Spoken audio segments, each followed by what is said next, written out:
Alrighty, boys and girls, welcome back to The Buzz with KDB. This is Kyler and Katie. We're here with our second in-person interview with the West Texas legend of Slade fucking Coulter.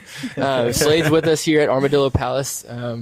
We're here before his set. He's playing with Hank Weaver tonight, and we've got an interview with him, and so we're going to ask some questions and get this shit started. Okay. So, Mr. Slade Coulter, why don't you go ahead and introduce everybody who you are and where you're from? Yeah, like you said, my name is Slade Coulter. I'm a Lubbock guy. Yeah. Originally, I was telling you all ago, I'm from a little town called Drayton, Texas originally, but moved up to Lubbock to go Texas Tech out there, and have been there for 7 or 8 years now. Get tired of Lubbock? And, be honest. You know, I get tired of the weather sometimes. Yeah. I love Lubbock though. It's home for me. It's the people there are great. The culture there is great. The weather does suck sometimes. Yeah. And if I ever do get a little tired of it, we're out on the road every weekend anyway. So I get to go experience some new places. So it's cool. Okay, with a name like Slade Coulter, you were like born to be a musician. A rocker. Like, that's insane. Yeah. Like, where did your name origin come from? My mom actually had a friend from college who had a son named Slade, and she stole it from her. It's just such a rock out name. Like, it's like made to be on a billboard. Yeah, so it was my mom's idea from one of her friends that named their kid that. Yeah. And my dad said as long as it sounds good over a loudspeaker, he's okay with whatever. So he was thinking more on the sports side. But that'd have been a crazy name for like a linebacker or something. Yeah, right. I did play football. What position did you play?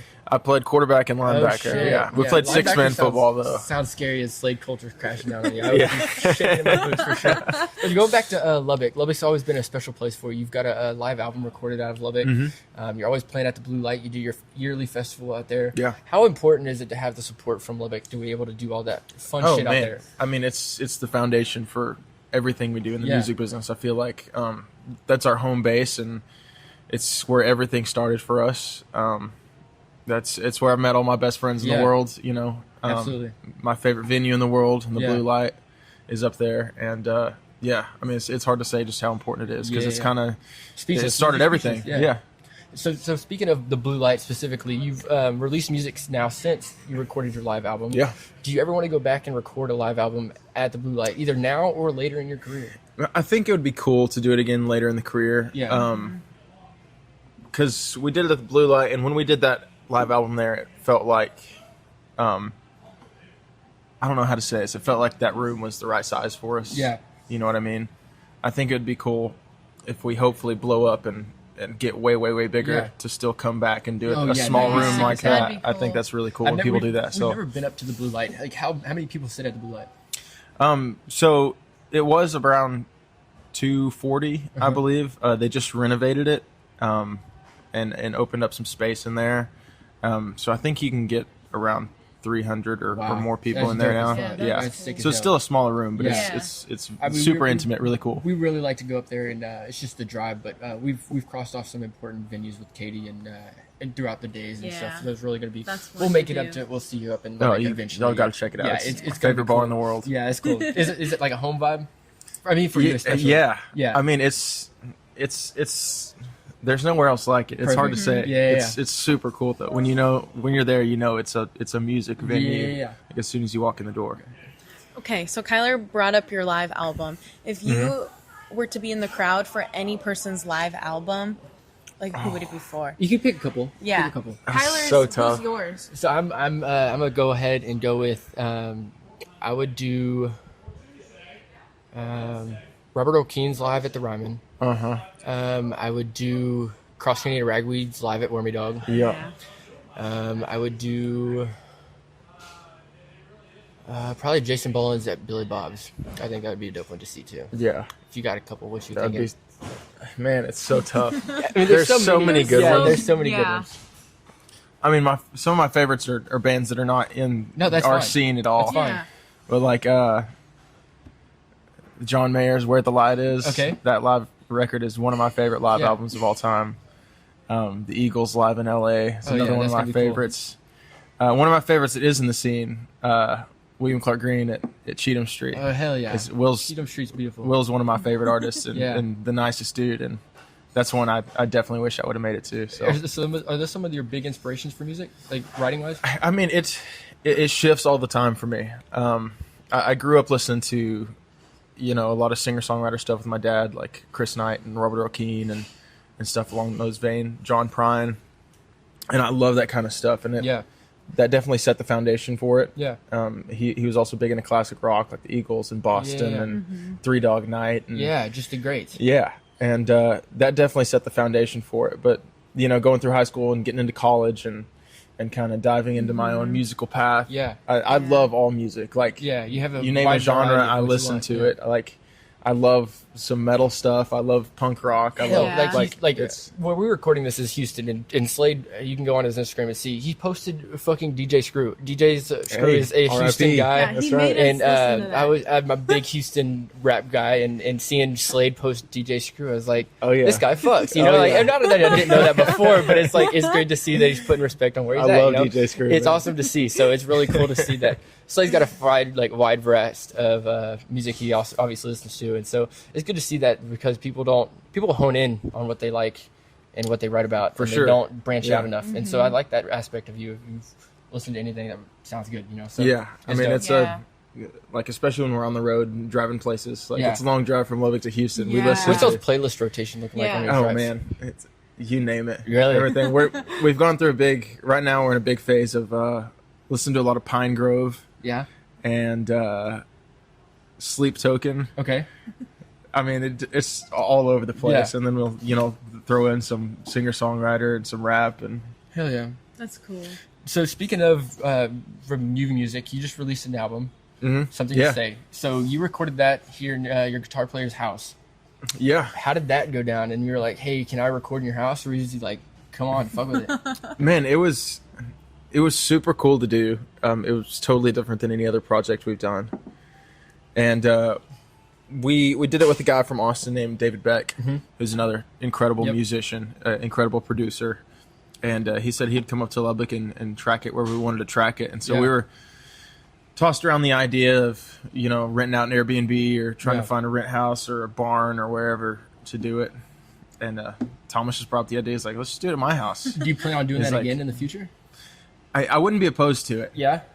It's probably. I mean, I don't know. I'm not a musician, but it's probably a lot cheaper to just instead of renting out a studio. For sure, studio time is expensive. Yeah, and that's probably you don't have to. You can save that for marketing your album. You don't have to spend it on. No, for sure. Yeah. That's a wise thing to do. And I mean, a lot of it, I feel like, I haven't been super good about preparing for records in the past. Like a lot of it is done on the fly, like coming up with parts and in the future, I want to get better about being like having the whole thing wrapped up and ready to go. So if we do want to go to a world-class studio or something, we're going there and just knock it out. Boom, boom, boom, boom. But I definitely wouldn't be opposed to do another house record because it's super fun, it's super homegrown. And that's what shows in this record. If you haven't listened to Something to Say, you can definitely tell like there's rawness and there's like polished bits, and it just fits the most beautiful mesh I've ever heard of. Oh, thank you, man. Of mixing those two, because sometimes you'll get an album that it just sounds like, hey, this was recorded on a back porch, and hey, this was recorded in $1 million setup. Yeah. And not saying this in a bad way, but the way that y'all mesh, like the fine line that y'all walk is beautiful between. Thank you, man. Knowing the background of it, and this was recorded in somebody's house, it just sounds so professional. Like y'all had to have like the soundproofing that's crazy. Right, and we've done definitely our past projects were a little more polished. Yeah, I feel like, and that was one thing going into this record. I wanted it to be a little more rough around the edges because I want it to sound as accurate to the live show as we can, because I don't want people to come out and be disappointed. So you sounded weirder here than live, but if you go back to this album, it sounds exactly. And how do you think you captured that into an album? Because it's hard to record something that mimics live close as possible. And I've seen you a couple times, and this album just screams, "Hey, I'm fucking Slade Coulter." Yeah. How do you capture that? Man, I think doing it at home and not being stressed about having to travel to a studio or having to spend money for a studio. We kind of just we got to sit with it for a whole week and kind of let it simmer and develop the ideas a little more. Yeah. And it was a much more relaxed feeling just doing it all at home with all your buddies, It's just another hangout jam sesh pretty much. It's just recorded and going out to the world this time. So garage jam for sure. Like we've talked about the album since it's been released, and we're just like, that album, it sounds like Slade.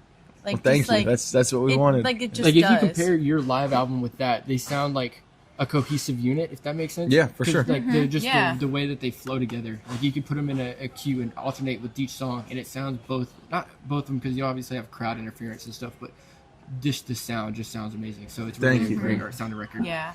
I mean, it was released later in the year, and it definitely made my top 5 of the year. Oh, it was 100%. Oh, heck yeah. It was awesome. That's Like, incredible. It was one of our favorites. We're big on the music Twitter side, and it was cool to see. Like, I'm not like yelling it out, but pushing it and saying, "Hey, it's in my top 5," and everybody's like, "Holy shit!" And they- like, yeah, and they it's listen climbing to theirs, it, and and- it's cool to see it. And Yeah. everybody else is like, "Hey, yo, this motherfucker's cooking here." It's cool to see it. So, That's super cool to see from my side. yeah, I bet. It was really cool. You have anything? Well, just like you mentioned, just growing up and you being inspired by your dad's music that he always played. So when did you actually start like playing the guitar and writing and singing? Yeah, so I mean, he played songs for us too. My dad played a little guitar, and knew a handful of cover songs that he would sing us growing up. And I tried to pick it up a couple times through my childhood, but I just didn't have the attention span as a young kid. You know what I mean? And then when I was 16 is when I picked it up and stuck with it. I've got a big family. I've got 6 sisters and a brother. Wow. And one of my older sisters, in particular, she was a great singer. And so it started with just me playing guitar and her singing. And we'd make videos of her singing and stuff. And then I started singing back up. And then I started recording some videos of myself singing. And kind of more from there. And my mom was a journalism teacher in high school and English teacher and stuff. So I was already writing stories. Oh, And, that's cool. and so I figured, why not combine the two? And started trying to write songs. And I got up to school in Lubbock at Tech and met some people in the scene up there. And Shout them out. You know who they are. Shout them out. They're great people. yeah, well, Grant Gilbert. Yeah. Dalton and all those guys. Oh, are yeah, great. yeah. Grant and Dalton. Yeah. Grant was the first one I met. I lived with his little brother in college, wow. actually. And I went on the road with him for a couple years selling merch. Yeah. Just to rodeo kind life. of learn the scene a little bit, meet people in the Yeah. scene, and see how it all works. And did that for a couple years, and then decided I was like, all right, it's my lock turn in, to give yeah. it a go. Yeah. I think I can do this. And You kicked off Luckily- during COVID, right? yeah, Yeah. How was that? Like, it was great. Or we were right before COVID. Okay. Right before COVID is when we So started. did that discredit you of like, man, I don't know if we should pursue this, or is it more No, of a boost? not at all. I think it was more of a boost for us, Cool. honestly, because we were just getting started, and and all the big established bands were canceling all their Yeah. shows. Yeah. So you could fill in And they whatever you were want. in Texas, especially. There were still a lot of venues looking for Yeah. music, so it was just an open window for us Absolutely. That's to, good. play some more shows wherever was still having music, or Yeah. a whatever back you porch or a living room, or whoever would let us set up. That's we dope. did a lot, so I That's think dope. it really worked out well for us. Yeah, absolutely. I And, think, go ahead. I think a lot of the artists that have got started like during COVID, they think it benefited them a lot. Yeah, because sure. Also, it like gave them some time to reevaluate their situation and see if like it's really what they want to do, but then continue to find their new sound or And a lot sound of and those stuff. big guys, millionaires, they can take that 6-month hit off the road Oh, where you yeah. can fill in for them and get that.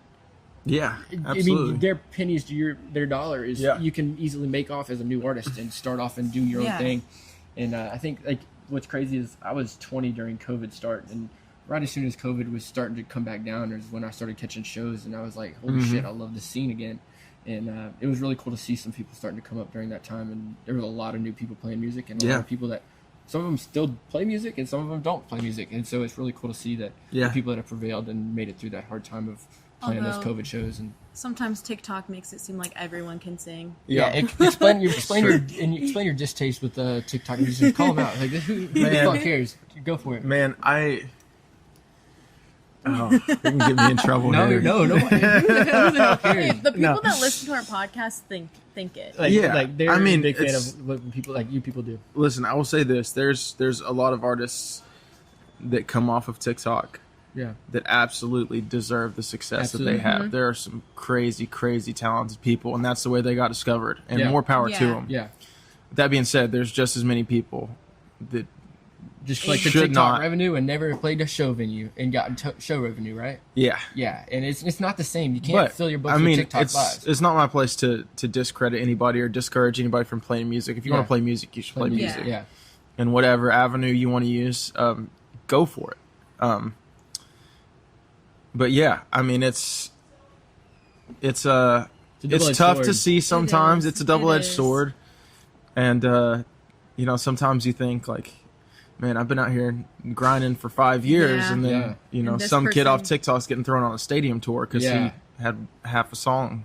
Yeah, and it blew up, and it's not even. It doesn't make sense sometimes, and it's not even written by him. His mom financed him to go to Nashville or some shit. I understand that it grinds your gears for sure. It's not even what they sound like. There's auto tune on it. Like they're different than.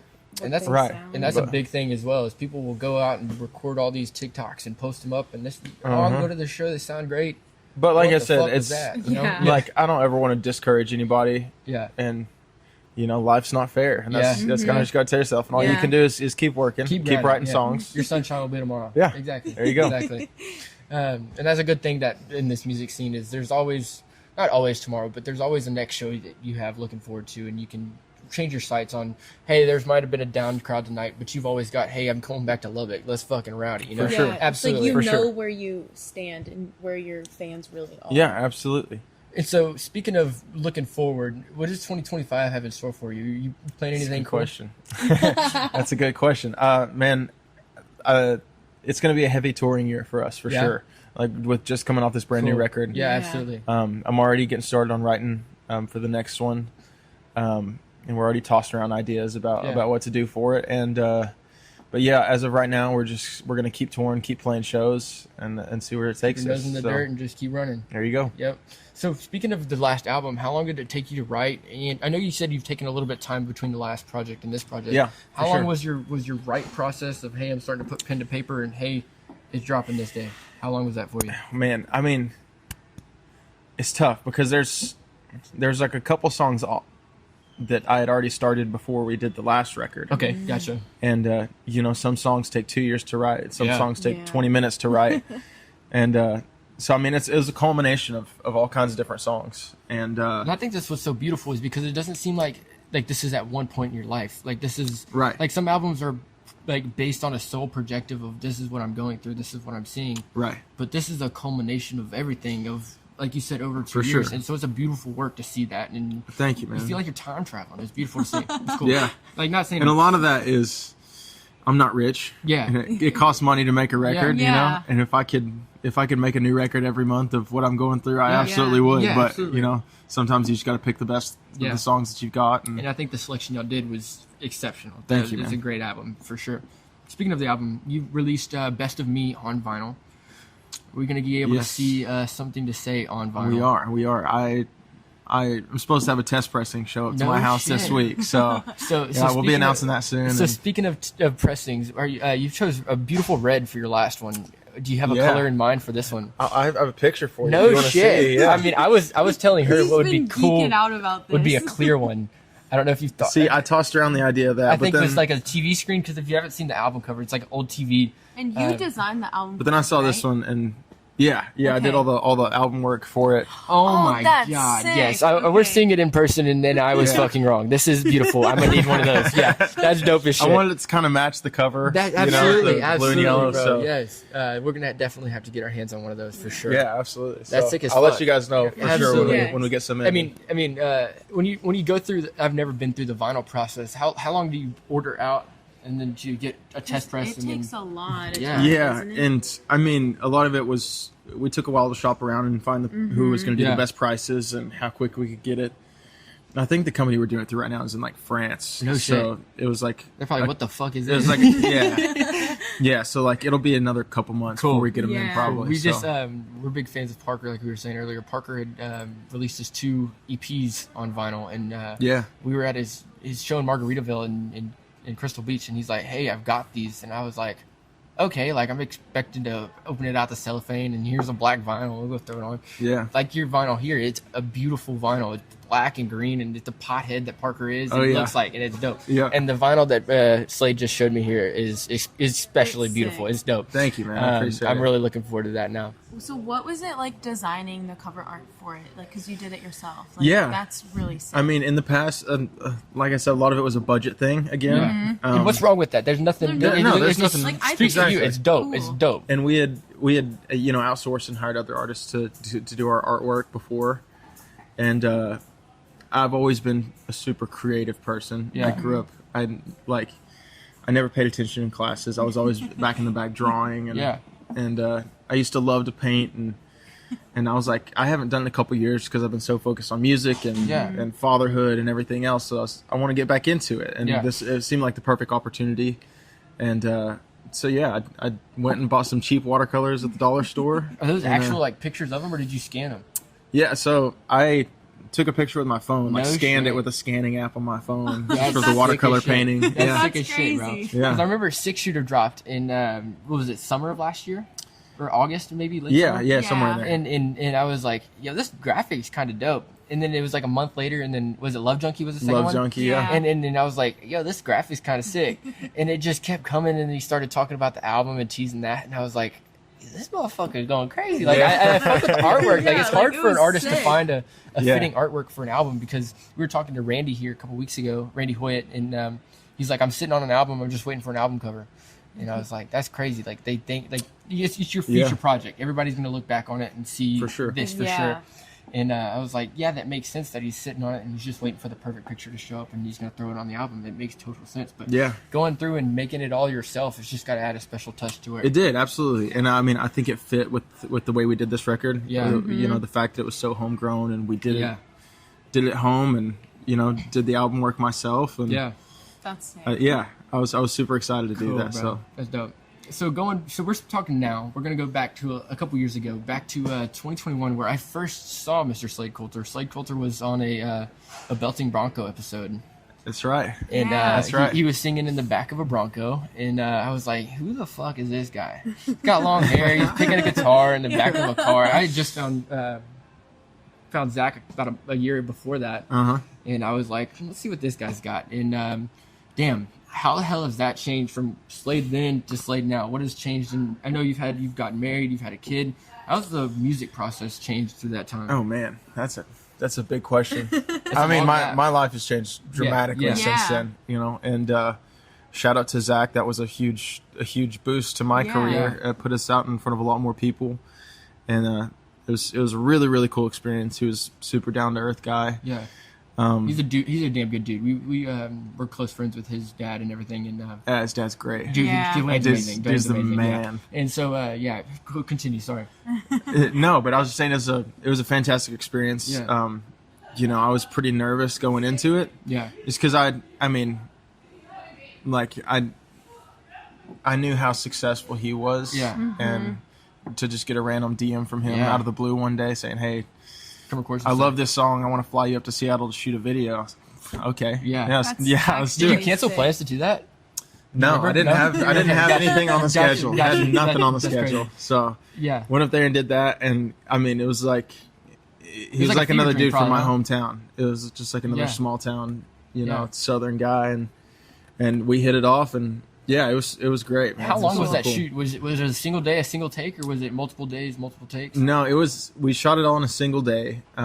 We did 3 or 4 takes, Yeah. different takes, and kind of spliced them together, and it was super cool because it wasn't just like he was running the show. It was like Yeah. something we did together. Like we had Yeah. ideas on what angles to shoot, and Yeah.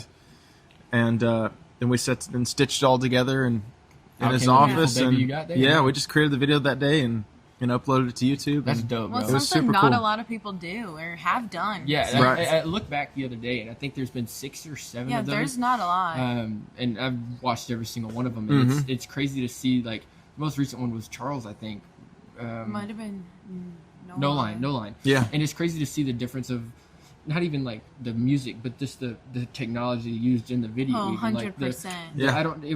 I don't think Zach was still in the military at that point. Yeah, he was still in the Yeah. Navy at that point. And just seeing the professional equipment come in and him Yeah. being able to, it's crazy to see. And then For sure. there's Slade 4 years ago, Yeah, picking out a guitar, and it was crazy. I've been like, I remember seeing this video, and it was pretty cool to see. yeah, it was a wild experience, but Yeah. again, it was super cool. And super how did he for it. find you, if you don't remember? I have no idea. No idea. No idea. Dude, I can't that's remember what he cool. said, but he came across the song somewhere. It started playing on That's dope. a And- playlist or who knows. That's and- crazy because that's where I found you originally, and now here interviewing Slade. It's pretty fucking crazy. Yeah. Yeah, that's cool. crazy. And you've seen. This is like your third time now seeing Slade. Yeah. My second. Yeah. but yeah. Heck yeah. What? I'm just reading here. We basically went off all these. So. Okay, cool. So speaking of vinyls, you were saying some of your inspirations. We're gonna bring a couple gifts out for you.